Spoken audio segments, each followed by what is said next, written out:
চৈত্র মাসে যদি আপনি লটারি কাটতে চান তাহলে যে নিয়মগুলি মেনে চলবেন। বারবার বলছি, লটারি কাটার বহু নিয়ম আছে। লটারি কাটার জন্য যারা সঠিক নিয়ম মেনে লটারি কাটে তারা লটারিতে পুরস্কার প্রায় পায়, আর যারা নিয়ম মেনে না কাটে তাদের ক্ষেত্রে লটারিতে পুরস্কার লাভ সেইভাবে হয় না। ফলে আপনাদের জীবন হতাশাগ্রস্ত হয়ে যায় এবং একটা টাইমে আপনি লটারি কাটা ছেড়ে দেন। ততদিনে আপনার বহু অর্থ কিন্তু নষ্ট হয়ে যায়। তাই নিজের সদ্বুদ্ধি, বিদ্যা এবং নিজের মতেই লটারি কিন্তু কাটবেন। তবুও একটি কথা আপনাকে কিন্তু আমি জানিয়ে দেব, আপনি যে এই লটারি কাটবেন সেই লটারি কাটার জন্য আপনি অতি অবশ্যই, প্রিয় বন্ধুরা, আপনি যদি লটারি কাটেন আপনি অতি অবশ্যই নিয়ম মেনে লটারি কাটুন। তার ফলে কিন্তু পুরস্কার জেতার সম্ভাবনাটা অনেকটাই বেড়ে যায়। নমস্কার বন্ধুরা, প্রত্যেককে স্বাগত জানাচ্ছি আমাদের ধর্মকথা ইউটিউব চ্যানেলে।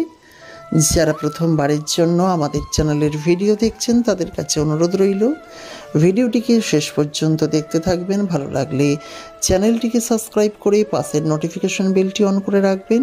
আর যারা ইতিমধ্যেই আমাদের চ্যানেলটিকে সাবস্ক্রাইব করে রেখেছেন তাদেরকে জানাচ্ছি অসংখ্য ধন্যবাদ আমাদের চ্যানেলের সঙ্গে থাকার জন্য। তবে চলুন এবার এই লটারি থেকে অর্থ উপার্জনের ক্ষেত্রে চৈত্র মাসে বিশেষ কিছু উপায় আমি আপনাদের জানাবো। ইতিপূর্বে বহু ভিডিও করেছি, সেইগুলিতে আপনাদের জন্য ভালো রেসপন্স পেয়েছি, আর সেই কারণেই আজকে আমি এই ভিডিওটি করছি এবং এই ভিডিও থেকেও আশা করছি আপনারা উপকৃত হবেন। তবে একটি সতর্কতা বাণী বলে রাখা ভালো, লটারি যে কাটবেন আপনি নিজের বিদ্যা, বুদ্ধি, চিন্তা শক্তি দ্বারা কাটবেন। এই কারণে কোনোভাবেই কিন্তু আমাদের চ্যানেল দায়ী হবে না। তবে আমরা কিছুটা কিন্তু আপনাদের সাহায্য করতে পারি বা কিছুটা বলতে পারি যে এইভাবে কাটলে কিছুটা হলেও আপনার লটারি পাওয়ার কিন্তু সুযোগটা বাড়বে। সেই সুযোগটুকু শুধু আপনি কাজে লাগাতে পারেন। চৈত্র মাসে লটারি কাটার জন্য আপনি পকেটে করে এই একটি মূল কিন্তু নিয়ে যেতে পারেন। এখন আমাদের মধ্যে অনেকেই এই বিষয়গুলি জানে না এবং যারা লটারিতে পুরস্কার পায় এই সব বিশেষ উপায় উপাচার মেনে তারা কখনো আপনাদের কিন্তু বিষয়টি জানাবেও না। তবে আপনাদের যদি এই সমস্যা হয়, মানে লটারিতে পুরস্কার না লাগে, তাহলে আপনি এই বিশেষ মূলটি কিন্তু আপনার জন্য নিয়ে অবশ্যই বেরোতে পারেন।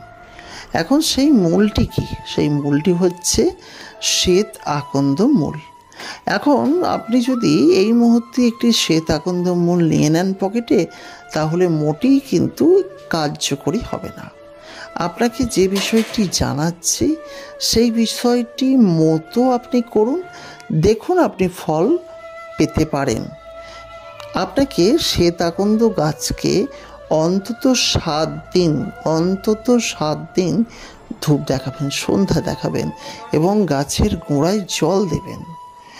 এবং সপ্তম বা অষ্টম দিনে প্রত্যেক দিনই আপনি কিন্তু করজোড়ে লটারি প্রাপ্তির কামনা করবেন এবং সপ্তম অথবা অষ্টম দিনে সন্ধ্যার সময় জল দিয়ে এক টুকরো শিকড় কিন্তু এই আকন্দ গাছ থেকে ছিঁড়ে নেবেন। এবং এই ছেঁড়ার ক্ষেত্রে যে বিষয়টি আপনার জানা আবশ্যক, নিঃশ্বাসটি বন্ধ করে তবে আপনি কিন্তু এই মূলটিকে কিন্তু ছিঁড়বেন। মনে রাখবেন, নিঃশ্বাসটি বন্ধ করে এই মূলটিকে ছিঁড়বেন। নিঃশ্বাস চলাকালীন কিন্তু মূল ছিঁড়বেন না। নিঃশ্বাসটি বন্ধ করে মূলটি ছিঁড়বেন এবং মূলটি ছেঁড়ার পর ঘরে একটি তামার পাত্রের মধ্যে রেখে গঙ্গা জল দিয়ে ধুয়ে আপনি অবশ্যই চন্দন বাটা মাখিয়ে বজরংবলীর নাম করবেন। তারপর সেই মূলটি মানি ব্যাগে রাখুন আর পকেটেই রাখুন। আপনি যখন লটারি ক্রয় করতে যাবেন তখন এই মূলটি নিয়ে যাবেন। তারপরে দেখুন লটারি জেতার সুযোগ কিভাবে বৃদ্ধি পায়। এমনটা আমি কখনো বলবো না আপনি এটি নিলেই যা কোটি কোটি টাকার লটারি পেয়ে যাবেন। তাহলে সবাই এই মূল নিত আর কোটি কোটি টাকার লটারি পেয়ে যেত। সুযোগটা বেড়ে যায়। আর বৃহস্পতিবার লটারি ক্রয় করার সময় মা লক্ষ্মীর নাম অবশ্যই স্মরণ করবেন। শুক্রবার লটারি ক্রয় করার সময় মা তারার নাম স্মরণ করবেন। তাহলেই দেখবেন আপনার জীবনে কিন্তু অভূতপূর্ব উন্নতি হয়েছে। যারা ভিডিওটিকে দেখলেন অসংখ্য ধন্যবাদ জানাই। পরবর্তীকালে ভিডিও দেখার জন্য চ্যানেলটিকে সাবস্ক্রাইব করে পাশের নোটিফিকেশন বেলটি অন করুন। আমরা প্রতিনিয়ত এই ধরনের বিভিন্ন উপায় উপাচার ছোটোখাটো টোটকা প্রতিনিয়ত কিন্তু আপনাদের দেব। তাই আপনারা চেষ্টা করবেন সেই উপায় উপাচারগুলো ঠিক ঠিক নিয়মে করতে, সুফল পাওয়ার জন্য। আর যদি না করেন সেক্ষেত্রে আপনার ব্যাপার। আমাদের চ্যানেল থেকে বিভিন্ন রকমের উপায় টোটকাগুলি দেওয়া হবে। যাই হোক, ভিডিওটি দেখার জন্য অসংখ্য ধন্যবাদ। পরবর্তীকালে ভিডিও দেখার জন্য চ্যানেলটিকে সাবস্ক্রাইব করে পাশের নোটিফিকেশন বেলটি অন করে রাখতে ভুলবেন না। আজকের মতো বিদায় নিচ্ছি। ভালো থাকবেন, সুস্থ থাকবেন এবং আপনার পরিবারের প্রত্যেকটি মানুষকে ভালো রাখবেন।